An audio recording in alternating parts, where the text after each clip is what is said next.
안녕하십니까. 스트레이트 김의성입니다. 안녕하세요. 주진우입니다. 내일 5월 28일은 전두환 씨의 재판이 열릴 예정이었습니다. 80년 광주에서 헬기 사격이 있었음을 증언했던 고 조비오 신부를 파렴치한 거짓말쟁이라고 자신의 회고록에서 비방한 혐의로 기소가 됐는데요. 그런데 전두환 씨의 연기 요청으로 재판은 7월 16일에 열리게 됐습니다. 전두환 씨는 21년 만에 다시 법정에 서게 됐습니다.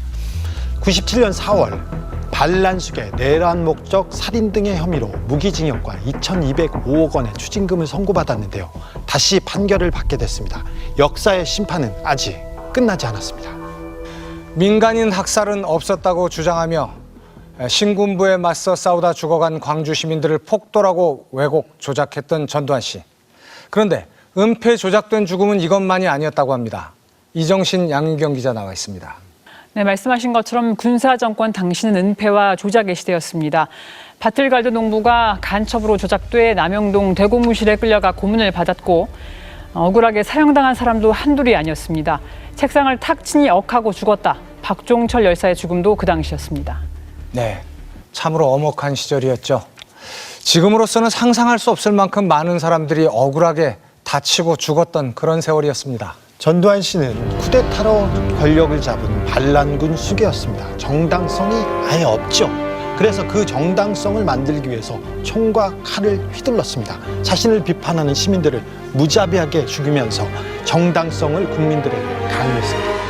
그렇습니다. 전두환 씨는 무력으로 권력을 탈취했습니다. 그리고 정권 내내 무력을 이용해서 이 시민들을 억압하고 민주주의를 죽였습니다. 그리고 자신의 권력 유지에 조금이라도 해가 될 수 있는 사건은 죽음조차 가차없이 진실을 은폐하고 조작했습니다. 스트레이트는 이와 관련된 또 다른 충격적인 제보를 입수했습니다. 호젓하고 고즈넉한 팔당호 호반.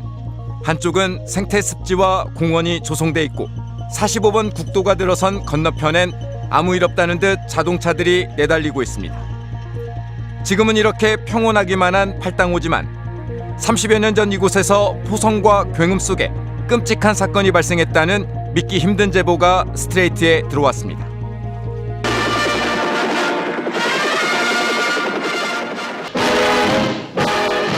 근군 제37주년을 맞아 중서부 전선에서 펼쳐진 85 필승 특전 훈련. 1985년 9월 27일 당시 전두환 대통령은 물론 전현직 장차관, 국회의원, 주한 외교사절, 정재계, 학계, 언론계 인사 등 4,500여 명이 참관한 가운데 국군의 날을 앞두고 대규모 시범훈련이 펼쳐졌습니다.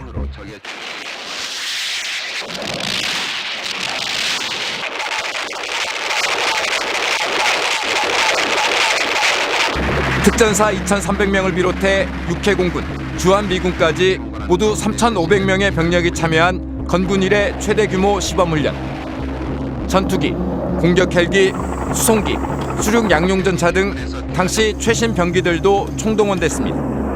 하지만 전투력 증강을 위한 실제 군사훈련이라기보다는 국군의 날 행사처럼 각본을 짜서 연습을 한 달 넘게 해야 하는 보여주기식 시범 행사였습니다. 그런데 이 시범훈련 도중 탱크 한 대가 팔당호에 빠졌다는 목격자가 나타났습니다. 전차가 11대로 알고 있어요. 11대가 기동훈련을 하는 거예요. 그중에 선안대에서 연막탄이 막 나오는 거예요. 달려가다가 그걸 보고 있었는데 깡 하고 쇠가 쇠를 이제 부딪히는 소리가 나더라고요. 투덜이 된 거죠. 투덜이 되면서 한 대가 팔당 호수로 빠진 거예요. 그래서 그게 이제 빠지면서 이제 이렇게 떨어지면서 이렇게 굴러내린 거예요. 더 놀라운 건 이런 위급하고 중대한 사고가 났는데도 시범훈련 행사가 다 끝날 때까지 아무런 구호 조치가 없었다는 겁니다. 세월호 막 그런 거 있을 때 그 생각이 나는 거예요. 아, 저기 그때 공기가 있었던 그 탱크 안에 있던 사람들이 바로 좀 딱 구해야 되는데 저 사람들이 저 죽겠구나 막 그런 생각을 했거든요. 이제 마음이 막 답답하고 그랬어요. 전두환 대통령이 앉아 있고, 그렇죠. 훈련이 끝날 때까지 계속 그랬던 건가요? 그 상태로 있었던 건가요? 그렇죠. 훈련이 끝나고 나서야 그때서야 이제 움직였죠. 제보자는 당시 막 임관해 훈련엔 직접 참여하지는 못했지만 지원 병력으로 현장을 참관했다는 전직 특전사 장교였습니다. 특별히 기억을 이렇게 잘 하시는 이유가 있나요? 이게? 그거 충격적인 사건이죠. 탱크가 물에 들어가서 뒤집혀 있는 장면을 본 게 충격적인 거죠. 이게 밝혀졌으면 좋겠다는 생각도 제가 오랫동안 했었고요. 어쨌든 근데 노력은 안 했으니까 바로 그게 저는 이제 그때 그 젊은 나이 입장 혈기가 막 있는 상황에서 그걸 보고서 막 분통이 터지잖아요. 먼저 당시 훈련 장면을 담은 정부 영상 기록물을 살펴봤습니다. 10여 분 분량 정부 영상 기록물엔 탱크 기동 장면이 7초 정도 짧게 삽입돼 있을 뿐 사고 장면은 없었습니다. 더 짧게 편집된 대한뉴스나 국방뉴스엔 아예 탱크 기동 장면은 편집돼 있었습니다. 사고 관련 언급도 전무했습니다. 일단 유사시 오늘 시범 훈련처럼 하면 아군의 별다른 피해 없이 임무를 훌륭히 달성할 수 있을 것이라고 격려하였습니다. 당시 신문들도 검색해봤습니다. 대대적인 훈련 홍보 기사들만 실렸을 뿐 사고 소식은 한 줄 없었습니다. 국가기록원이 보관 중인 8호 필승특전훈련 관련 기록물 전체를 청구해 받아봤습니다. 700페이지가 넘는 자료엔 안기부를 비롯한 각 부처의 참관인 동원이나 주차 안내 계획까지 세세히 나와 있었지만 역시 탱크 사고 내용은 그 어디에도 없었습니다. 조사가 따로 없네. 없어. 사실 확인이 어려운 막연한 순간 마지막으로 MBC 지하 영상 자료실을 찾았습니다. 지금까지 보관된 당시 촬영 테이프는 단 1개. 단서가 있을까? 촬영 테이프엔 당시 전두환 대통령 등이 앉아있던 이른바 VIP 참관석에서 시범 행사를 찍은 18분 분량 영상이 담겨 있었습니다. 건너편 호반에서 이루어진 문제의 탱크 기동 장면도 포함되어 있었습니다. 언뜻 보기엔 별일 없어 보였습니다. 그런데 탱크들이 달리는 호반 언덕 바로 아래 수면 한켠에서 특이한 현상이 포착됐습니다. 하얀 기포로 보이는 물기둥 여러 개가 지속적으로 솟구치는 듯한 모습. 잔잔한 다른 수면과 달리 유독 이 수면에서만 발생하고 기포기둥 주변 물결의 크기도 예사롭지 않게 컸습니다. 하지만 이런 특이한 현상에도 시범 행사는 아무 일 없다는 듯 계속됐고 우렁찬 굉음과 함께 적진을 누비는 지상의 왕자. 전두환 등 신군부 인사들의 박수 갈채와 함께 시범 행사 영상은 끝이 났습니다. 그런데 이 사건은 당시 신문에도 한 줄도 보도되지 않았고 관련된 국가기록물 문서나 영상도 존재하지 않는다면서요. 보도 지침까지 만들어서 언론을 통제하던 시절이니까 기사화되지 않은 건 이해를 합니다. 근데 만약 그렇다면 이 사고가 진짜 있었던 사고인지는 어떻게 알 수 있죠? 이 사건을 취재하면서 가장 어려웠던 부분이 바로 그 점이었습니다. 사고가 있은 지 33년이나 지났기 때문에 목격자들의 기억은 희미해졌고 증거들은 모두 사라지고 없었습니다. 그런데 사고의 흔적, 단서가 MBC 지하 자료실에서 찾은 18분짜리 영상에 있었습니다. 앞서 보신 영상에서 기포들이 솟구치는 장면 보셨을 겁니다. 놀랍게도 이 짧은 영상 속에 33년 전 진실이 담겨 있었습니다. MBC 영상 자료에 담긴 문제의 기포 현상에 대해 영상 전문가에게 분석을 의뢰했습니다. 화질을 높이고 흔들림을 보정해서 프레임 단위로 영상을 쪼개서 본 결과 일단 외부에서 돌덩이 같은 물체가 계속 떨어지면서 생긴 건 아니라고 했습니다. 이 정도 부피, 크기를 가진 피사체면 굉장히 큰 돌이나 이런 거여야 되는데 이게 작은 돌 몇 개가 떨어져서 이런 파형을 만드는 것 같지는 않고요. 뭔가 이렇게 돌이 하나 트어서 생기는 물방울로 보기는 어렵고요. 뭔가 계속 밑에서 치고 올라오는 물기둥이 치고 올라온다고 보시면 됩니다. 전형적으로 안에는 공기가 계속 뿜어져 나오는 장면이라고 보시면 될 것 같아요. 외부 요인이 아닌 물속 내부의 공기가 솟구친다는 건데 기포 기둥이 여러 곳에서 치솟는 게 전형적으로 차량이 빠졌을 때 나타나는 현상과 유사하다고 했습니다. 여러 군데에서 나와요. 스포츠가 올라오듯이 올라오기 때문에 이런 거는 전형적으로 이제 자동차가 물에 빠졌을 때 라든지 배가 침몰했을 때 이제 안에 있는 가스, 그러니까 공기가 바깥으로 분출되면서 나오는 패턴하고 좀 유사하다고 보여져요. 더 특이한 건 이 기포 기둥이 솟구치는 수면 위로 매연 같은 뿌연 연기까지 발생한 거였습니다. 지금 위에 이렇게 떠가는 피사체들 이런 것들이 연기로 지금 보여지거든요. 그러니까 잠기면서도 뭔가 연기가 계속 나고 있는 안에 있는 가스가 나오는데 다만 그 가스가 저렇게 회색으로 튀게끔 나오는 인공적인 거겠죠. 그냥 일반적인 공기라면은 저렇게 회색으로 나오진 않겠죠. 선입견을 배제하기 위해 탱크 관련 내용은 영상 전문가에게 미리 알려주지 않았던 터였습니다. 다만 주변에 탱크가 이렇게 지나가거든요. 그러니까 원근감을 감안하더라도 거의 탱크 정도의 큰 피사체가 저 안에 있을 가능성이 저는 있다고 보여져요. 알겠습니다. 그 정도죠? 이게 뭐 더 이상 뭐 더 탱크가 빠졌어요? 네? 탱크가 빠졌어요? 처음에 이 영상 보셨을 때 어떤 느낌 혹시 뭐 좀 뭐가 빠졌구나라고 그냥 바로 뭐가 빠졌구나. 왜냐면 뭔가 물속에 빠졌지만 그게 탱크인지는 아직 알 수 없는 상황. 제보자를 다시 만났습니다. 해당 영상을 보여주기 전에 사고 전후 상황을 다시 자세히 들어봤습니다. 시범 행사가 다 끝난 뒤 사고 현장에 가서 현장 통제 업무에 투입됐다는 제보자. 그때의 기억을 다시 더듬었습니다. 이제 전봇대가 하나가 이렇게 쓰러졌어요. 그리고 그 전봇대 전선주가 도로 길가에 이렇게 널브러져 있었고요. 예. 겁니다. 네. 가서 봤더니 네. 막 전선들이 널브러져 있고 네, 뭐 전봇대도 이렇게 뭐 부러져 있었던 거예요. 하나가 이제 이렇게 부러져 있었습니다. 제보자와 함께 영상을 확인해봤습니다. 실제로 기포가 올라오는 수면 왼쪽 언덕에 이미 오른쪽으로 기울어진 전신주 하나를 기동하던 탱크 한 대가 치고 가면서 반대편으로 다시 쓰러뜨리는 장면이 보입니다. 다시 한번 기억을 하시는 게 현장에 가서 사고 통제를 하셨을 때 그 전봇대 앞에 거기 맞아요. 위치 맞아요.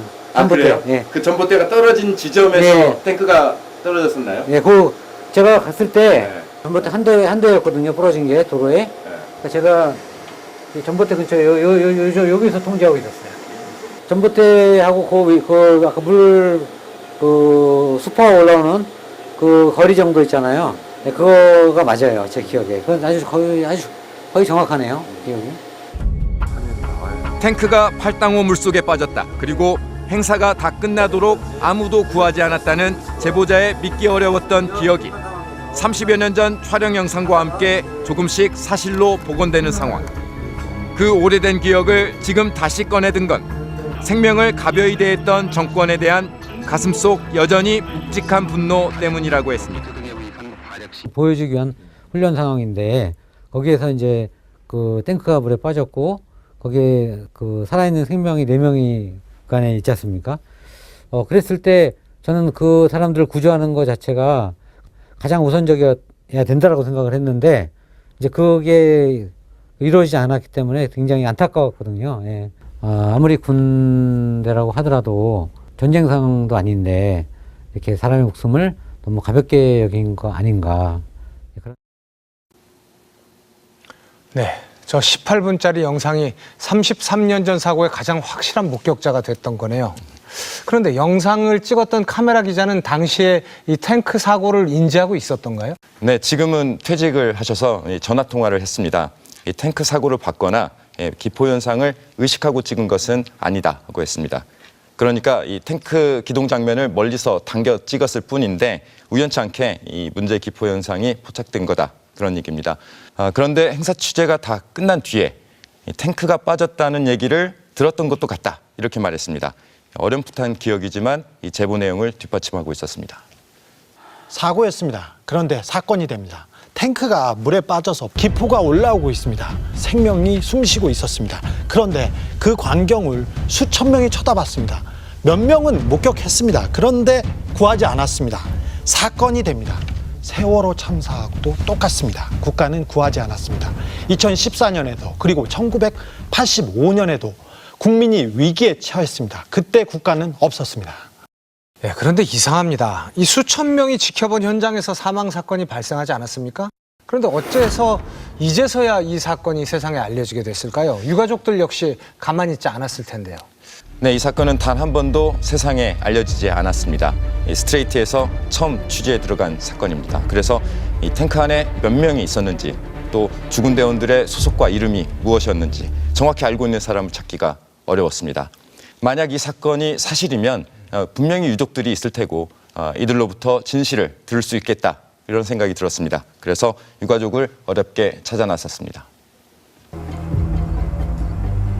제보가 사실이라면 숨진 장병들은 순직 처리됐을 가능성이 있습니다. 취재진은 현충원 안장자 가운데 8호 필승 특전 훈련이 있었던 1985년 9월 27일 당일 탱크 기동이 행해진 경기도 광주에서 숨진 순직 병사들을 모두 찾아봤습니다.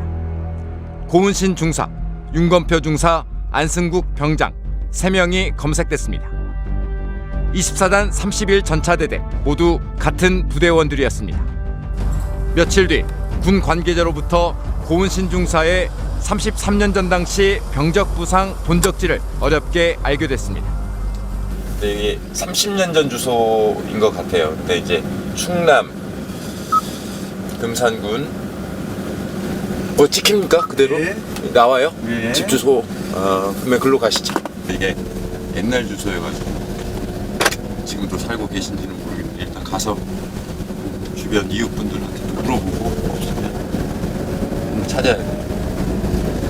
가시죠. 충남 금산의 한 마을. 요 밑에 예. 가봅시다. 30여 년 전 주소. 실제 그곳에 초록 때문에 낡은 집이 있었고 문패엔 국가유공자의 집이라고 쓰여 있었습니다. 계신가요? 왜 나가셨나? 저기 할머니 지나가시던데. 아니 뭐 좀 사람 좀 찾으려고 하는데 여기서 좀 여기 사시죠 여기에? 네? 여기 사시죠 고창기 선생님? 아버님, 어머님 다 사시나요? 네. 알겠습니다. 식당 하잖아요 거기. 식당이에요? 유공자셔가지고 뭐 좀 여쭤볼 것도 있고 뭐 해가지고. 막내 주인가 죽었어. 그 아세요? 막내 죽었어. 동네 어귀에서 운영한다는 식당을 찾아갔습니다.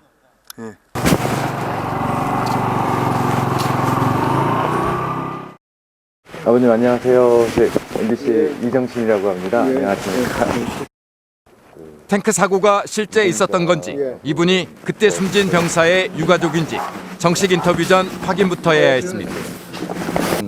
제가 좀 말씀 꺼내기가 조금 그렇긴 한데 1985년에 이제 85년 9월 27일. 27일 날 국군의날 행사 시작하다가 저기 경기도 팔당댐에서 세 번째 탱크가 가다가 그 팔당 때문에 전복돼서 그냥 들어갔대요.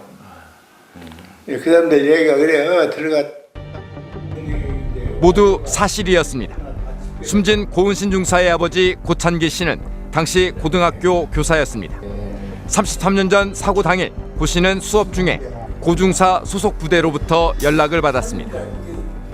도장하고 증명하고 이렇게만 갖고 빨리 가평 시내 다방 들어갈 소리도 안 하고 지하실로 오라고. 그런데 지하실로 오라는데 이제 기분이 아주 그냥 안 좋더라고요. 가기 전까지는 경장이 들어왔어요.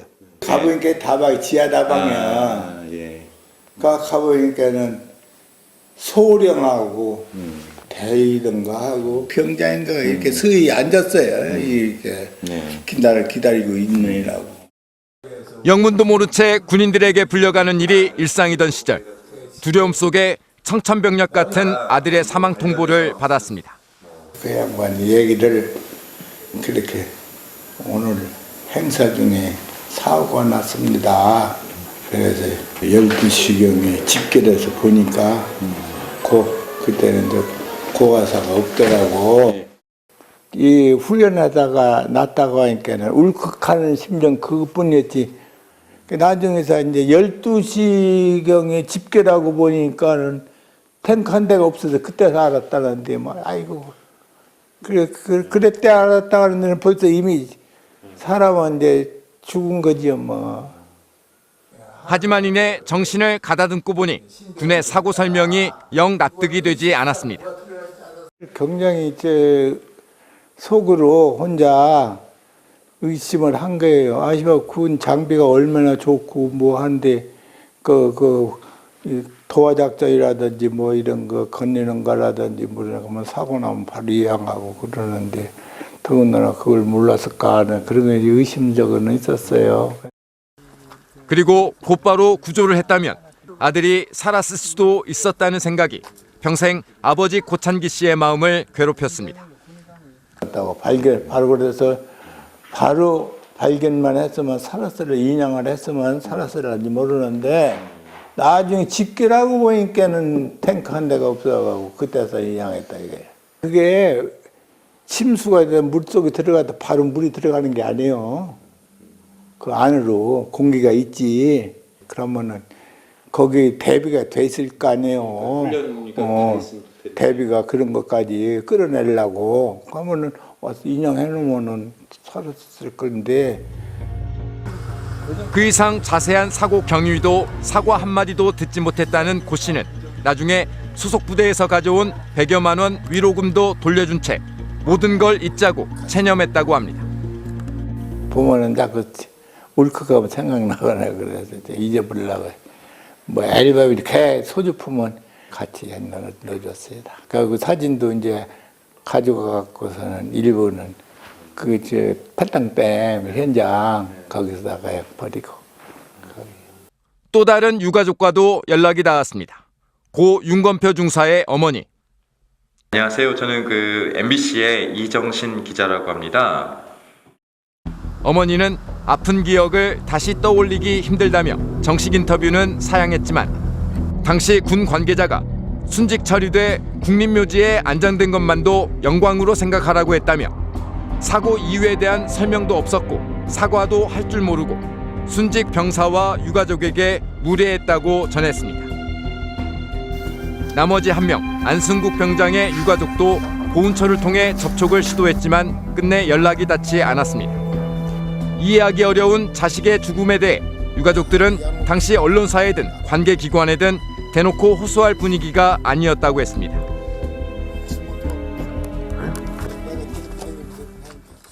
순직 처리돼 국립묘지에 안장된 것을 영광으로 생각해라. 군에 보낸 자식이 죽었는데 이게 그 부모에게 할 소리입니까? 국민보다는 국가가 먼저였습니다. 아니, 군사정권이 먼저였습니다. 아닙니다. 전두환의 심기가 가장 먼저였습니다. 진실보다는 은폐가 먼저였고요. 그리고 사과보다도 책임 회피가 먼저였습니다. 네, 33년 전 아무도 관심 갖지 않았던 그리고 철저하게 은폐됐던 이 사건을 스트레이트가 다루는 이유는 여기에 있습니다. 나라를 위해 복무하던 군장병들이 물에 빠졌는데 왜 구하지 않았는지, 또 그들의 죽음이 은폐된 이유가 무엇인지 그 진실을 찾아야 한다는 생각뿐이었습니다. 그리고 33년 전에 한 지휘관으로부터 이 사건의 충격적인 진실을 들을 수 있었습니다. 85년 필승 특전 훈련 당시 사망한 장병들의 탱크 부대는 24단 31전차대대 해당 부대를 찾아갔습니다.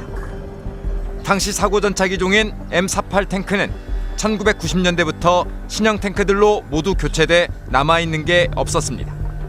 당시 훈련에 참여해 사고를 목격하거나 아는 장병도 현재는 없고 관련 기록도 해당 부대엔 없다고 했습니다. 당시 85년 사고와 관련해서 현재 관련 기록이나 근무자가 없어 구체적인 사실 확인이 어렵습니다. 거듭된 관련 자료 요청에 육군은 계룡대 육군본부 기록정보관리단 취재에 응했습니다. 30년이 넘은 과거 각종 군자료 등을 지하 서고에 보관하는 부대, 군사 기밀문서 등이 많아 취재는 물론 출입조차 엄격히 통제되는 시설입니다. 잠시 뒤 33년 동안 공개되지 않았던 자료 원본들이 비로소 세상 밖으로 나왔습니다. 타자체와 볼펜 손글씨가 섞여 있는 빛바랜 문서들은 사망 장병들의 사망 확인조서, 사망 진단서, 순직 확인증 등이었습니다. 전차 연막 차전 시범을 보이다 고속 돌진 중 먼지와 짙은 연막으로 시야가 불투명한 상태에서 커브길을 파악하지 못하고 물속으로 전복됐다. 뒤이어 20m 깊은 수심에 빠져 구조가 불가능했다고도 특별히 강조해놨습니다. 그런데 이건 제보자의 증언과 많이 다릅니다. 조종기를 메고 이제 그 보트를 타고 이제 강을 건너간 거죠. 예. 그래서 이제 가서 보니까 이제 탱크 뒤집혀서 이렇게 빠져 있고 궤도가 일부 이렇게 바깥으로 나와 있더라고요. 예. 전차 바퀴가 이렇게 바깥으로 좀 나와 있었죠. 예. 그러니까 수심이 아주 깊지 않은 쪽. 그렇죠. 예, 아주 깊지 않았습니다. 네. 사고 탱크 기종인 M48은 높이와 넓이가 3m 남짓, 궤도 바퀴가 수면에 보일 정도면 사고 지점 호숫가의 수심은 4m도 안 된다는 얘기입니다. 애당초 구조 시도조차 하지 않은 책임을 피하기 위해 사실을 조작한 건 아닐까. 하지만 더 이상의 자세한 사고 경위나 방치에 관한 조사 자료는 없었습니다. 문서로 확인되기 어려운 상황. 당시 지휘관들에게 직접 물어봐야 했습니다. 당시 해당 탱크 부대 사단장은 이후 노태우 정권에서 총무처 장관까지 지냈던 이문석 예비역 대장. 나는 몰라요. 왜냐하면 우리 부대가 차출돼서 다른 하는 부대를 빌려줬을 뿐이지 직접 지휘하고 이렇게 하는 게 아니기 때문에 대해서는 잘 모릅니다. 행사 시범단에 부대를 꿔줬을 뿐이라서 사고 경위도 사후 처리도 잘 모른다고 했습니다. 바로 구조 활동을 했다. 이런 말씀을 들으셨나요? 아니면은 훈련 다 끝난 뒤에 구조 활동을 했다. 뭐 그런 맞았으면 뭐 구조 활동을 했겠지. 유족분들한테 사과를 드리거나 뭐 이런 일도 없었나요? 그런 건 없었어요. 실제로 당시 시범 행사는 특전사가 주도했고 시범 단장도 특전사령관이었습니다. 당시 특전사령관은 유관식 중장. 예편한 뒤 안기부 3차장으로 자리를 옮겨 88 올림픽 안전을 총괄했던 인물입니다. 먼저 통화를 해봤습니다. 그때 저도 기억을 확실히 하고 있는데 전차 그 먼지 때문에 뒷전차가 앞을 잘 못 봤어요. 그래가지고 그것이 그냥 그대로 그 팔당호수에 빠져버렸죠. 당시 이제 총단장님이셨기 때문에 아마 보고는 받으셨을 거고요. 예, 그래서 그럼 눈앞에서 보았는데. 보셨어요? 직접? 그러면요. 예. 전두환 대통령도 그때 보셨어요? 그 VIP석에서? 그러면요. 전 대통령도 보셨어요? 예. 당연히 그랬지. 직접 찾아갔습니다. 네, 지금 일전에 전화드렸던 MBC 이정신 기자입니다. 틀어놓으세요. 왜 즉각 구조에 나서지 않았을까? 했어야 되는데 훈련 규모가 적었으면 충분히 그랬을 겁니다. 근데 그건 지금 전국에서 사람들이 왔거든요. 장관이 전국에서 와 있고 원체 큰 훈련이니까 뭐 훈련을 중단하거나 뭐 사람 꺼내거나 뭐 그럴 여유가 없어요. 대통령 모시고 훈련하면서 그 사고 좀 났다고 훈련 중지할 수가 없죠. 계속 해야죠.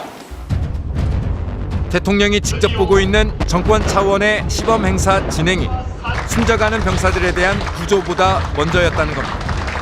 당시 대통령인 전두환 씨도 탱크 전복 상황을 직접 목격했지만 구조 지시는커녕 언짢아하기만 했다고도 했습니다. 그게 전부예요. 전두환도 그 상황을 보셨겠는데 바로 정면이니까. 그러니까 기분이 굉장히 안 좋았죠. 잘 나가다가 그냥 전차가 물속으로 싹 들어가 버리니까 기분이 좀 안 좋았죠.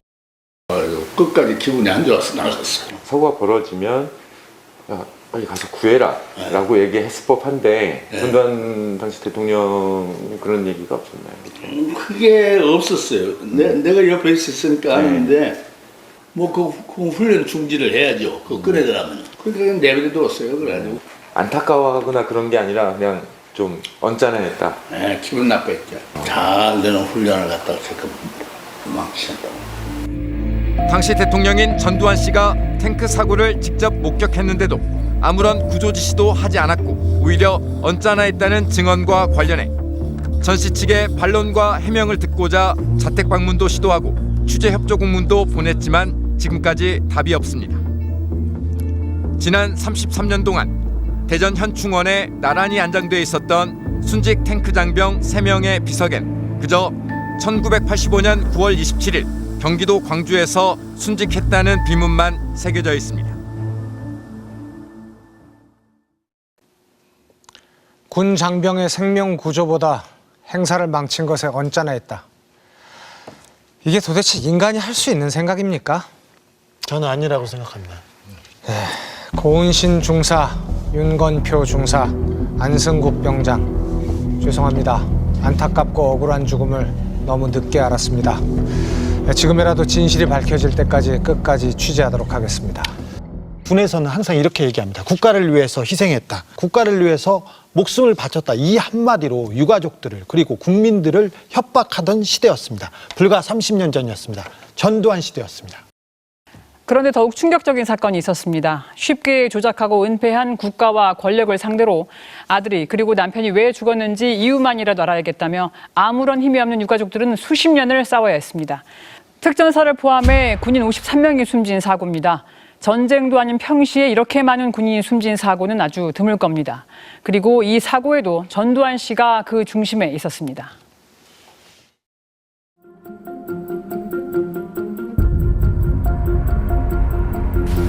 유속이 저 엔진이랑 저런 거 다 있어요. 아, 여기다 다 모아뒀구나.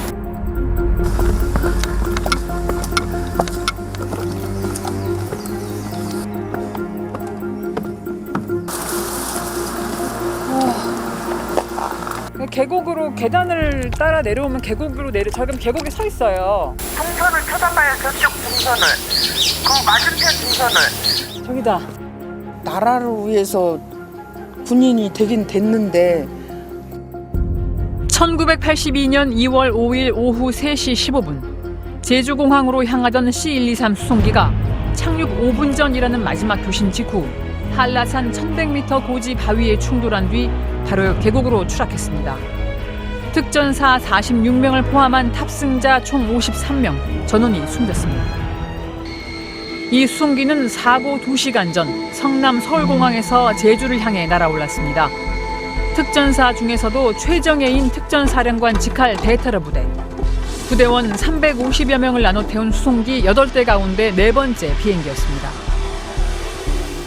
바위에 부딪힌 수송기의 동체는 파괴됐고 안에 있던 53명 장병들의 목숨도 갈기갈기 찢겼습니다.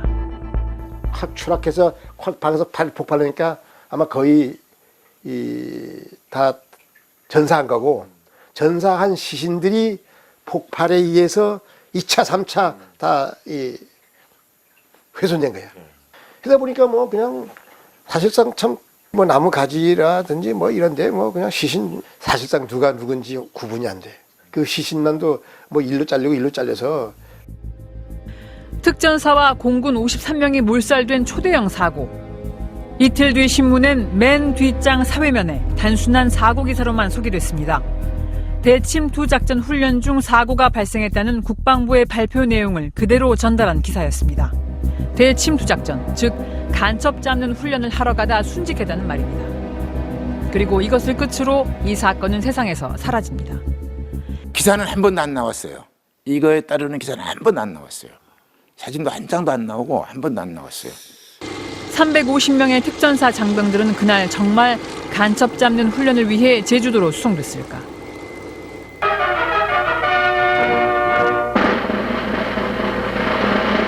폭발해버린 특전사 수송기가 착륙할 예정이었던 제주공항에서 환하게 웃고 있는 이 인물, 바로 전두환 당시 대통령입니다. 연두순 씨 겸 제주공항 활주로 확장 준공식에 참석하기 위해 제주도를 방문했습니다.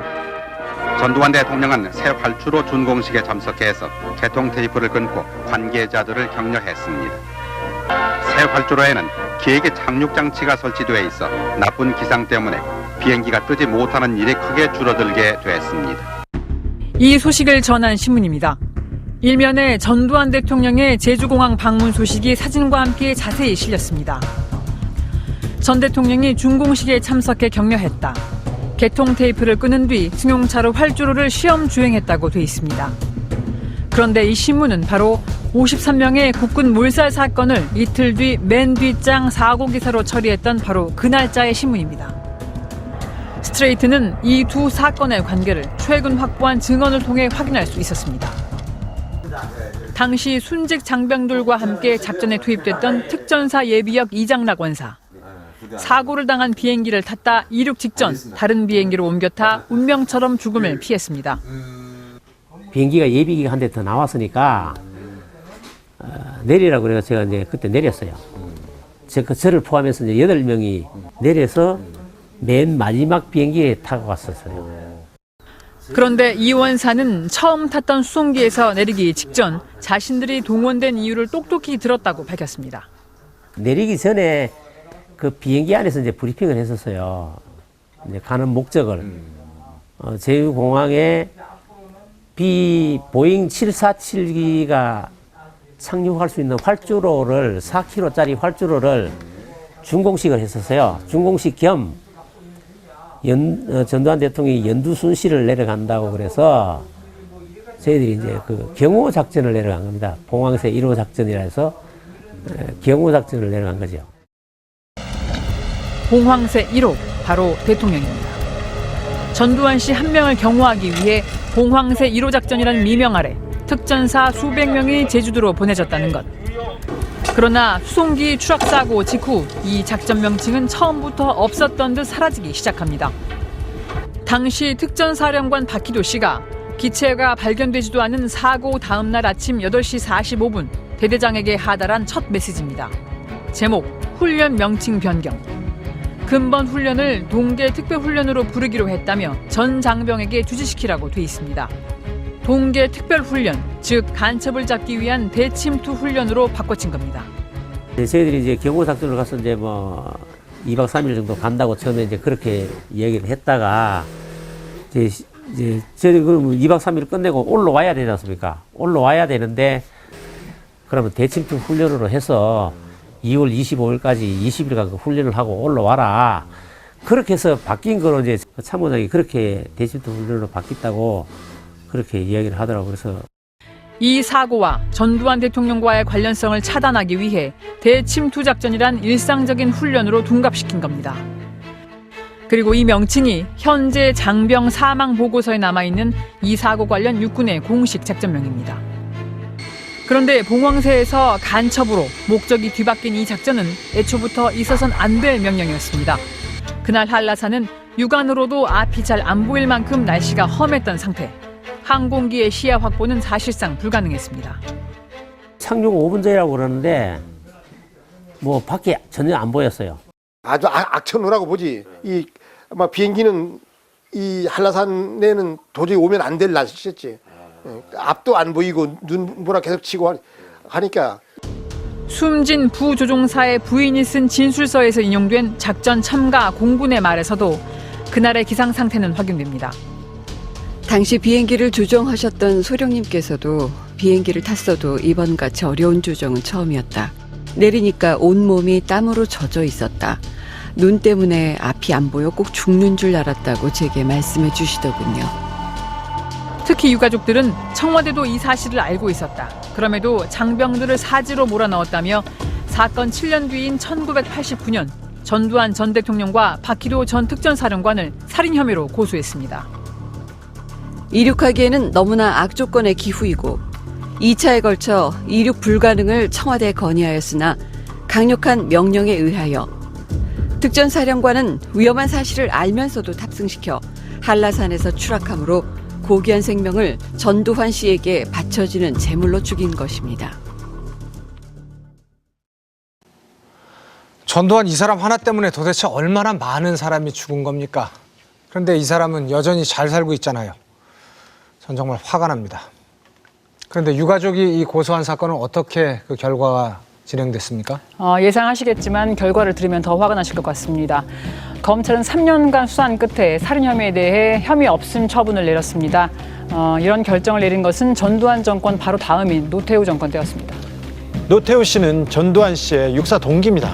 그리고 12.12 군사 쿠데타를 같이 감행했던 절친이자 후계자였죠. 그리고 두 사람 집도 같은 연희동 가깝게 살고 있습니다. 경찰은 아직도 이들 두 사람 경호도 하고 있고 경비도 하고 있습니다. 그 당시 검찰은 정권에 충실한 개 역할을 하던 시절 아니었습니까? 혐의 없음, 검찰의 이 결정을 이제 와서 누가 믿겠습니까? 사고 후 유가족들이 믿고 의지할 수 있는 존재는 아무도 없었습니다. 유가족들은 군인의 가족이었기 때문에 군을 믿었습니다. 하지만 군은 사건 현장을 통제한 뒤 훼손했고 시신을 그대로 방치했습니다. 유가족들은 맨손으로 아들의 시신을 모아 담아야 했습니다. 53명의 젊은 장병들을 태운 수송기가 폭발한 한라산 해발 1100m 고지. 어떻게 이 길을 이렇게 매번 다녔을까?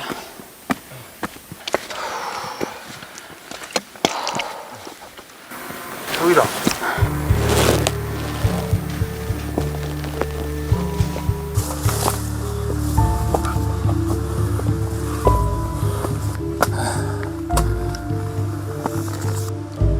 비행기가 처음 충돌한 지점을 알리는 원점비.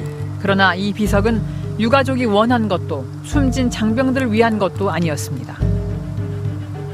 사고 수습에 나선 군이 맨 처음 한 일은 현장 완전 통제 그리고 입막음이었습니다. 사고 현장에 유일하게 접근했던 이 지역 신문 기자는 촬영했던 필름을 모조리 빼앗겼습니다.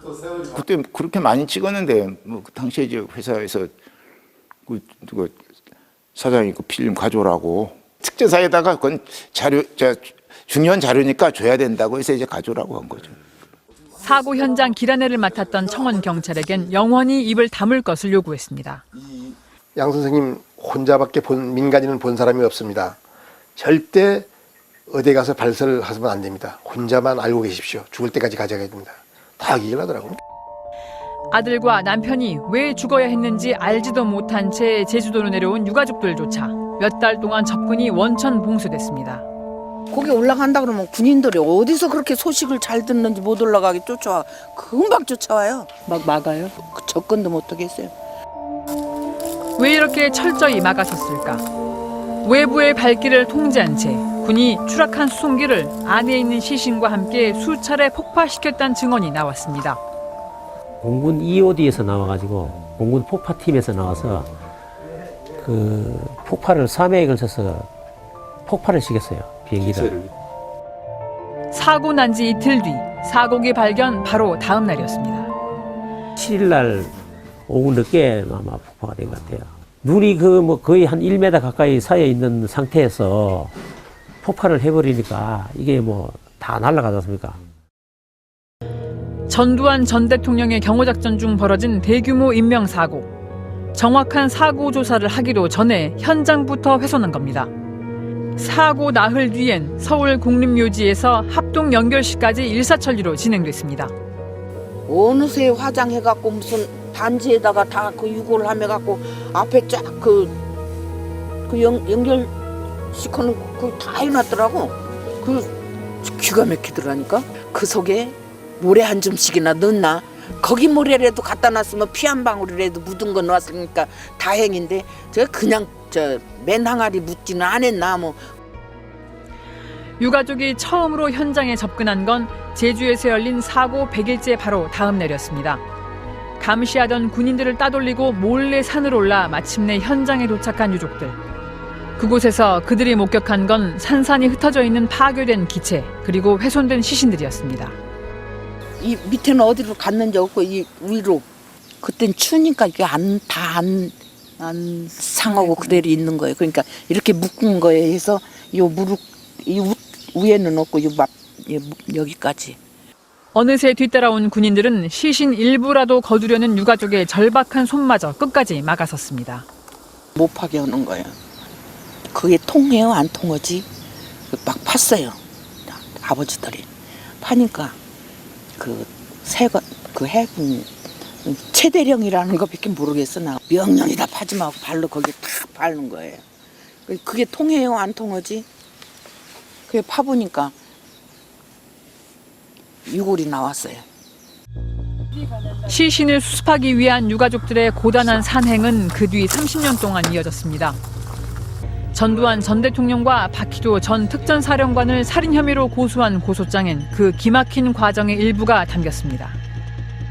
수십 마리의 까마귀와 쉬파리가 앉아있는 상황을 유가족들에게 보게 하고 시신을 확인도 하지 않고 그대로 폭파시켜 산산조각이 났고 뼈와 살을 흙으로 덮어놓은 것을 유가족들과 미망인이 파내고 모두어 부대에 연락을 하였으나 외면해 제주에서 3차 장례식을 거행했다. 작전명 변경부터 사고 수습까지 전 과정의 총책임자는 박희도 당시 특전사령관. 전두환 전 대통령의 오른팔이었던 박 씨는 유가족이 시신을 거두러 현장을 수십 번 오가는 사이 육군 대장으로 승진합니다.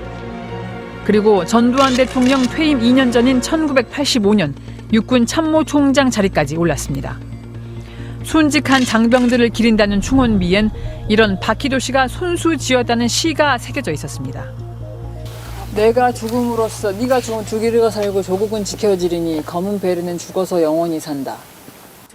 유가족에 따르면 더 황당한 건 충혼비와 원점비 제작 비용이 장병들의 월급에서 공제됐다는 것. 이들은 하사 7,000원, 중사 이상 15,000원, 장교 3만 원씩을 봉급해서 공제해 총원비와 원전비를 제작하고 비문에 자신의 이름 박희도를 기재했다며 유가족과 영령들을 우롱한다고 분노했습니다. 추우시죠? 추운 게 아니고 마음이 쳐서 그래요. 이 색감만 하면 이렇게 떨려. 이분 성함 있으시죠? 예. 이재훈 위에 맨 위에. 저기는 준이셨구나. 죽으니까 일개급 특진 해가지고 준이를 한 거. 죽은 다음에 특진 아니라 벨실험은 뭐해? 다 소용없지. 동생이 그 군인 갈 때 그랬대요. 아버지가 야, 그 공수부대는 위험하다는데 왜 꼭 그 위험한 공수부대를 가냐. 그러니까 그랬대. 아버지는 내가 책임져줘. 공수부대 가서 안 죽어도 내가 책임질 거고 죽어도 책임질 거니까 걱정하지 마. 동생분께서는 29살에 돌아가셨는데 대통령은 내물 90일 바라보네요. 그 젊은 그 피 끓는 청춘들 목숨 다 쓰다가 지만 배 터지게 먹고 살면 끝이지.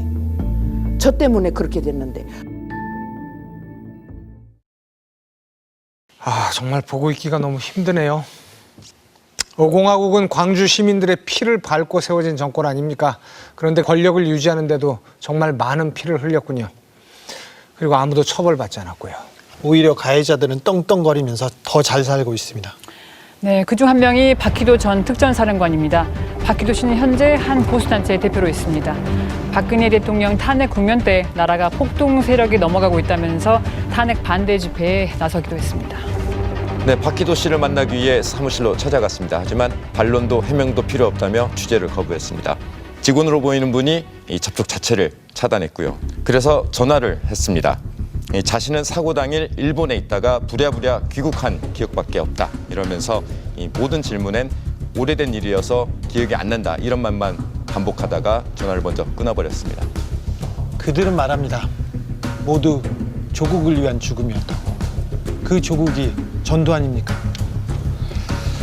전두환 한 사람을 위해서 무수한 목숨이 사라졌습니다. 그리고 왜 죽었는지 그 이유조차 밝혀지면 안 됐습니다. 네, 저희가 만난 유가족들은 세월호 참사가 남일 같지 않다고 하셨습니다. 30년 전이나 다름없이 국가는 개인과 정권을 위해 사건을 은폐하고 진실을 감추는 데 급급했다는 겁니다. 네, 보수 정권이 가장 큰 가치로 내세우는 게 국가와 안보 아닙니까? 그런데 국가와 안보를 책임지는 군인이 죽었는데 시신을 수습하기는커녕 사건 현장을 폭파해 시신을 참혹하게 훼손했습니다. 그들이 말하는 국가와 안보, 그건 사실 정권의 이익이었습니다. 일반적인 국가에서는 상상하기 힘든 일입니다. 미국 정부는 지금도 6.25 때 전사한 유해를 한 구라도 찾으려고 노력합니다. 그래서 한 구를 찾으면 성대한 의식도 열어주고 뉴스에도 나옵니다. 그런데 전두환 정권은 53명의 이 피 같은 생명을 잃었습니다. 거기에 그 시신을 수습해줘야 되는데 폭탄을 터뜨렸어요. 이게 진실을 은폐하려고. 네, 진실이 조각조각 나기를 바랬겠죠. 그래서 이 사건이 영원히 묻히기를 바랬을 겁니다. 하지만 영원히 묻힐 그런 진실은 없습니다. 그 진실을 향해 스트레이트는 끝까지 가겠습니다. 끈질긴 추적 저널리즘 탐사기획 스트레이트. 저희는 다음 주에 뵙겠습니다.